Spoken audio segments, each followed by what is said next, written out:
everyone, B.R. Newman here with Helios. What you see before you is a 3-card tarot spread drawn to match your specific astrological zodiac sign in this very moment in time.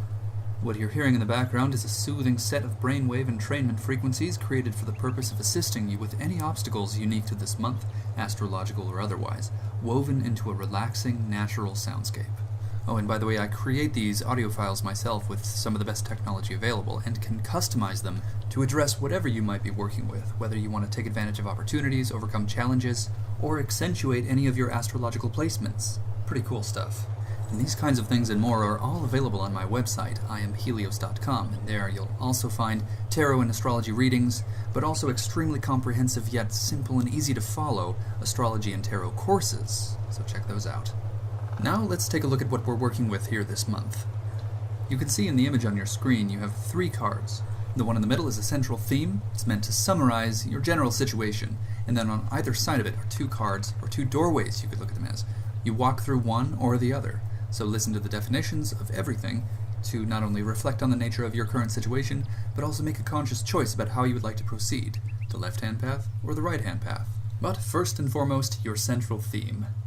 The 7 of discs. Like all 7s in tarot, this is associated with Spirit number 7 on the Tree of Life, known as Netzach, and this has to do with what is called the harsh kindness of God, a temporary obstacle that may not seem temporary, but it is temporary nonetheless, that's placed there in order to allow you to build up strength, to build up power, to break through it, to transcend that obstacle, so that when similar obstacles arise in the future, you effortlessly transcend them, maybe not even noticing them. So in this case, as manifest through Earth, through the element that has to do with the stuff of the earth, matters concerning matter, this has to do with a shift in perspective after failure. So something goes awry, something doesn't quite go as planned, but the emphasis here is on the shift in perspective, the lesson learned. So embracing this card will entail accepting that as a possibility, as a probability, that there is something that is going to go awry. But this is not going to be detrimental, this is not a catastrophic failure, this is one that teaches you something very valuable. How to do something wrong, how not to do something. That can be incredibly useful. In some cases, that's all we need to achieve mastery, is to have done it the wrong way enough times to where you really don't even have the option to do it incorrectly. You could say there are 2 ways to learn something. Learn the way to do it, or discover all of the ways to not do it. Sometimes there's an infinite number of wrong ways to do something, and just a few, if not one, right way to do something. But in many cases, there are an infinite number of right ways to do something just waiting to be discovered, and only a few, if not one, wrong way to do something. Whatever the case may be, do not be troubled when things go awry, when things don't go as planned. It's merely a temporary obstacle, allowing you to build up the strength, the confidence, the certainty, the clarity you require to break through, to transcend, to lead by example, to discover, to invent, to create, to be a trailblazer. There's no telling what might be in store for you. So if nothing else, take it as the blessing of an opportunity to learn and grow. From this position, you can choose to take the left-hand path or the right-hand path. So we'll start with the left. The Magus. This is, in fact, the first of the major arcana series, coming only after the Fool, which is technically 0. This being the first is associated with the Sun and Mercury in Aries. This is the wielder of miracles, not to be confused with the maker of miracles. This wielder of miracles draws his power from the boundless ocean of cosmic intelligence. He's merely the channel.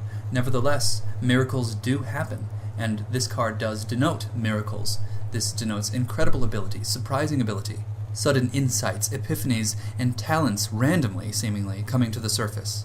On the Tree of Life, the Magus serves as the bridge between Keter, the plane upon which all primordial essences reside, and Binah, understanding, processed wisdom, in the left hemisphere of the brain, that which brings the imagination of the right hemisphere of the brain into form.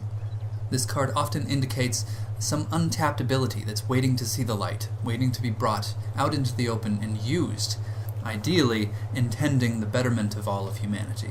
So have confidence in your source. Or you can choose to approach the situation outlined by your central theme according to the right-hand path. The 7 of Swords. All 7s in tarot are associated with Spirit number 7 on the Tree of Life, known as Netzach. This has to do with what is called the harsh kindness of God, a temporary obstacle that's placed before you that allows you to build up enough potential energy to burst through it, and when you do so, When you gain that amount of power, when similar obstacles arise in the future, you simply transcend them effortlessly, perhaps without even noticing them. And as manifest through air, through swords in this case, this is a leap of faith, despite a sense of futility. So this is taking action from a place of believing that it's hopeless, that everything's just going to go awry, nothing's going to quite pan out, but doing something anyway. It's important to note that it may not be true that it is hopeless. There's merely the sense of it, a sense of hopelessness and futility, but action taken from that place has to involve a great deal of faith, and a faith of this quality does often bring with it its own set of rewards. And that concludes this month's complimentary tarot reading. Of course, to get truly serious, very specific, in the most useful way possible, you're going to want to contact me for a tarot reading, for an astrology reading, or a tarot-astrology fusion reading. You'll be so glad you did. You can subscribe to my YouTube channel and explore other videos I might have that are relevant to this month. You can subscribe to my website to receive updates, special deals, and freebies as well. I hope you have a really great month. Thank you so much for watching.